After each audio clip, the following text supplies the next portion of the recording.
been extremely badly damaged and actually had been bombed out of operation. The strike there has claimed a number of lives, and we understand that quite a significant number of people are trapped beneath the rubble.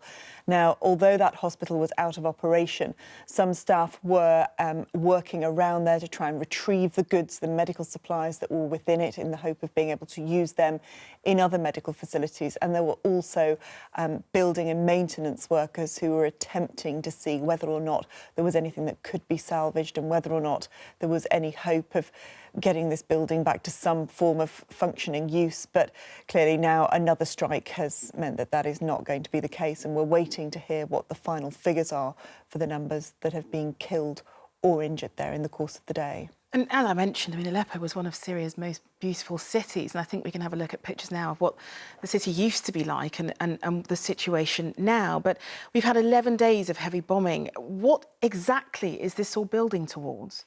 Well, 11 days of heavy bombing, now 5+ years of battle that have gone on. This particular siege that we have now is as a result of the real push that's going on to reclaim Aleppo by the regime. It would be a big strategic victory. This is something that the regime wants back. And of course, what the fear is on the ground, and what is playing out on the ground indeed, is that these airstrikes have been an attempt to really break things down ahead of a ground offensive. Now, that ground offensive is underway. You saw in Juliet's piece there was a hospital there that had the Syrian flag flying above it. One of the reasons that was so important was that it was on high ground. That gave those that were trying to hold the city a good vantage point to see where any future assault was coming from. They've lost that now, so that is significant. And I think the feeling is that there have been significant gains for the regime on the ground over the past few days. Coupled with the airstrikes, they are making very significant advances now, and that is what's causing the greatest concern within the city. OK, Emma, thanks very much for that. Here, the Chancellor has announced he's ditching plans first proposed by his predecessor to balance the books by 2020. Instead, Philip Hammond is going to prioritise spending on new homes and transport. He told the Conservative Party conference in Birmingham the deficit was still too large, but that the country needs to be pragmatic in its approach following the vote to leave the EU. Our political correspondent Libby Vina was watching. No high-vis jacket for the Prime Minister and her Chancellor as they visited the site of the new HSBC headquarters in Birmingham, and no hard hats either. Whatever the health and safety implications, there could be no clearer sign that they plan to break with the past and the former Chancellor George Osborne's plans. First, though, a tribute from Mr Hammond to his new boss. Successful negotiation with the EU 27 will demand patience, experience, meticulous planning and steely resolution. And I know of no one better equipped to guide us through these negotiations than our brilliant new Prime Minister, Theresa May. Acknowledging what he called the new fiscal uncertainty after Brexit, he said fiscal policy would have to adjust. The fiscal policies that George Osborne set out were the right ones for that time. But when times change, we must change with them. So we will no longer target a surplus at the end of this Parliament. A new plan for the new circumstances Britain faces. A Conservative government demonstrating the flexibility, the common sense and the pragmatism that has made our party the most successful political party in British history. Striking a different tone from Mrs May on immigration, he praised the contribution of skilled migrants, but was scornful about the opposition. A Conservative vision of the future of Britain. And I'll tell you this, it's a million miles away from the la-la land Labour was describing in Liverpool last week. It's that which perhaps gives Mrs May room for manoeuvre, but having set the clock ticking on Brexit, not a huge amount of time to ensure the economy stays on track. Libby Vina, ITV News, Birmingham. Well, our Deputy Political Editor Chris Shipp is in Birmingham for us. Chris, the Chancellor is clearly following a different route to his predecessor, but is he also suggesting a different path from the one laid out by Theresa May yesterday? Well, I think so, Charlene. What I was struck by was the Chancellor's own assessment of the reasons why people voted to leave the European Union. Yes, he said they voted to get back control over borders and lawmaking and how we spend our money. But then he said something you don't hear from many of his fellow ministers. He said that people didn't vote to leave the European Union to become poorer. And by that, I took it that he wants to get to his priority, his ambition is to get the best possible access to the single market. Now, look, lots of countries get access to the single market, Canada to Australia. I think he's looking for some form of tariff-free, barrier-free access similar to what we have now. How he's going to get that when leader after leader in Europe have told us we cannot have a better deal than the one we've got at the moment shows you really the scale of the challenge ahead. So not only is he now going in a different direction from George Osborne, saying we can't balance the books and I won't balance the books because I need the money to support the economy, I think it really shows he's worried about the economy and the impact that Brexit is going to have on it. Chris, thank you very much. Southern Rail conductors have been offered a lump sum of £2,000 in an effort to bring ongoing industrial action to an end. The company's operator has set a Thursday deadline for the RMT union to reach an agreement, or it could begin terminating contracts. Our consumer editor Chris Troy is here to talk us through what's happened. Chris. Well, yeah, Britain's biggest rail franchise has been mired in 10 months now of cancellations, disputes and strikes. Tens of thousands of commuters caught in all of that. At the core of the whole thing is a dispute about the role of those conductors, with the company wanting to change them to onboard supervisors. The union, on the other hand, the RMT, saying that shouldn't happen because these are safety critical roles. Now today, two bits of escalation. First of all, new proposals and an ultimatum from the company. And secondly, a very unusual battle on Twitter. First, so let's have a look at the new proposals that have come in from the rail company. What Southern Rail is now proposing, they're offering £2,000 to all guards if they change their role. They are setting a deadline of this Thursday.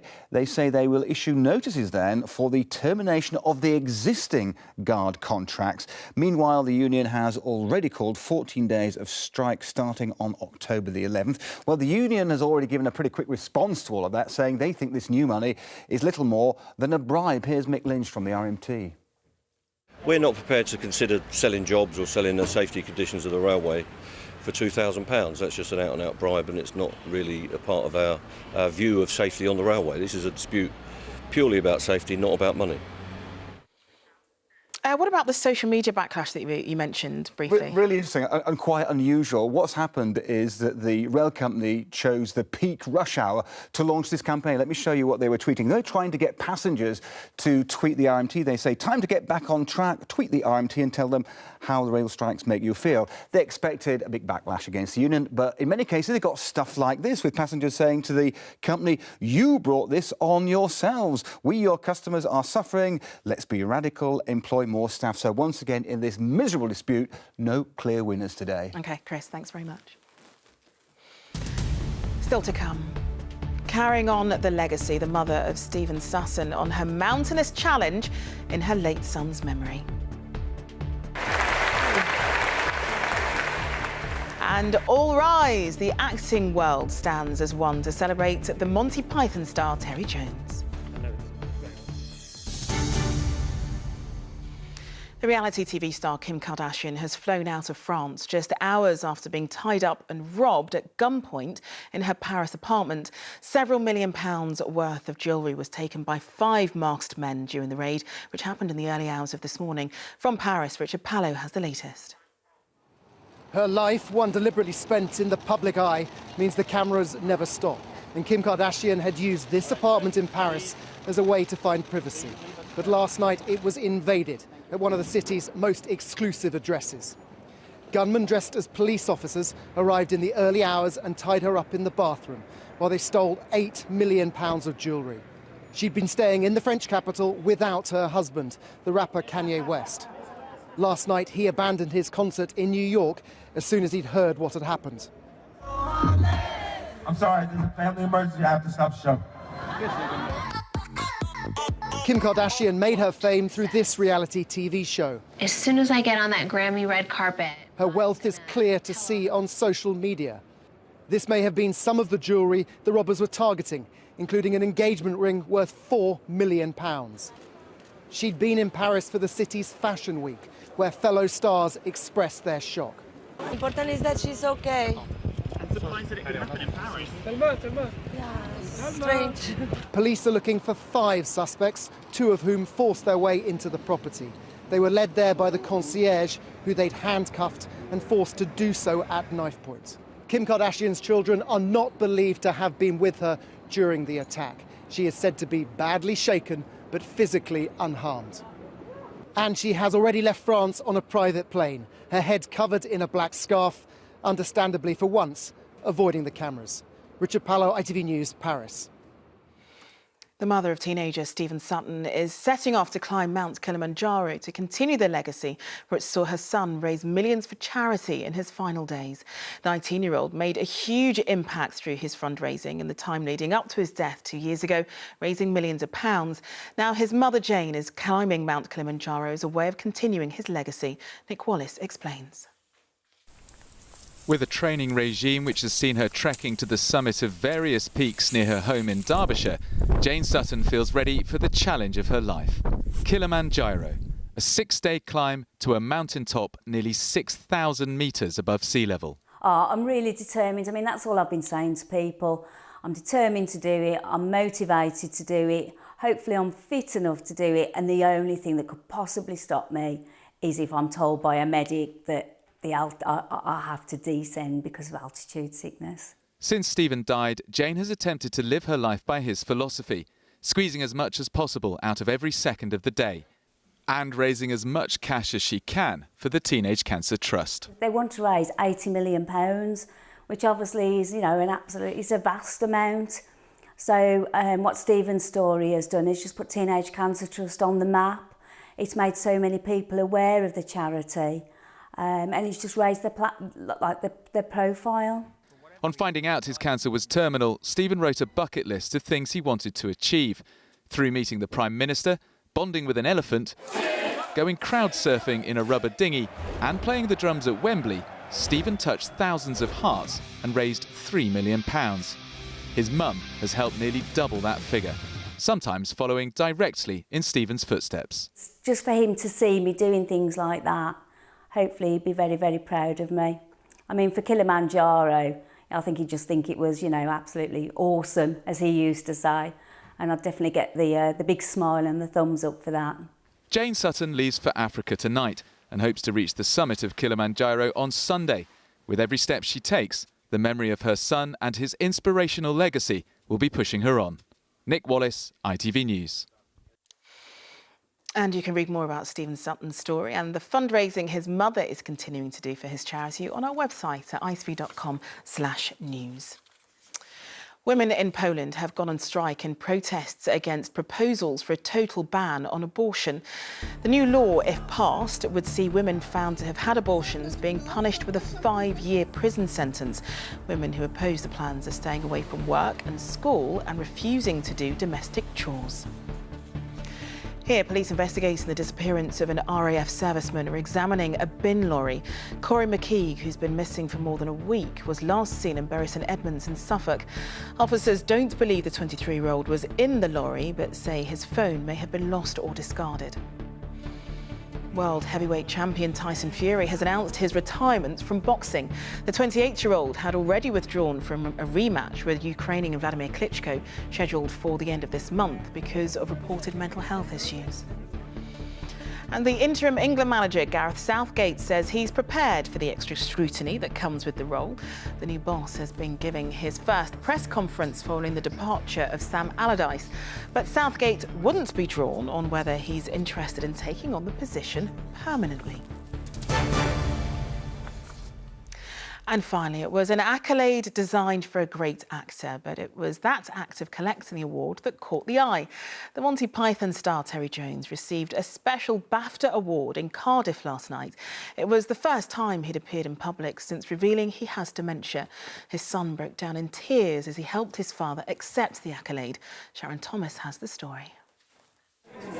They met as students in Oxford and went on to form one of the most successful comedy acts of all time. 50 years on, Michael Palin paid an emotional tribute to his friend for one of his greatest ever achievements. Terry has been relentlessly prolific, whilst remaining the nicest man and the most wonderful friend. Terry Jones.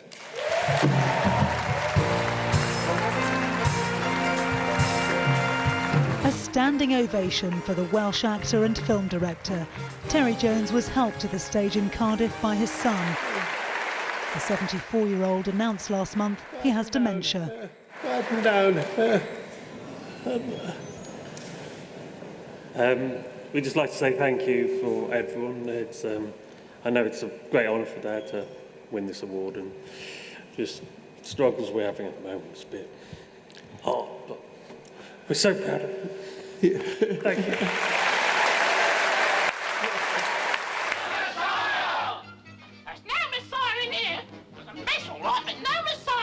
The Colwyn Bay-born star wrote, appeared in and directed one of the top comedies of all time, The Life of Brian. One of the founding members of Monty Python, he also turned his hand to documentaries and writing children's books.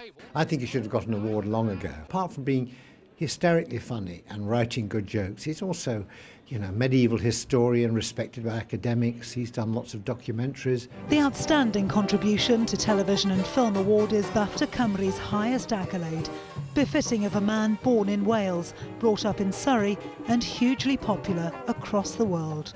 Sharon Thomas, ITV News. He's such an amazing talent, isn't he? OK, that's it from us this lunchtime. Mary Nightingale and Mark Austin will be here with the ITV Evening News. News where you are follows the national weather. But from everyone here in the lunchtime team, enjoy your afternoon. Goodbye.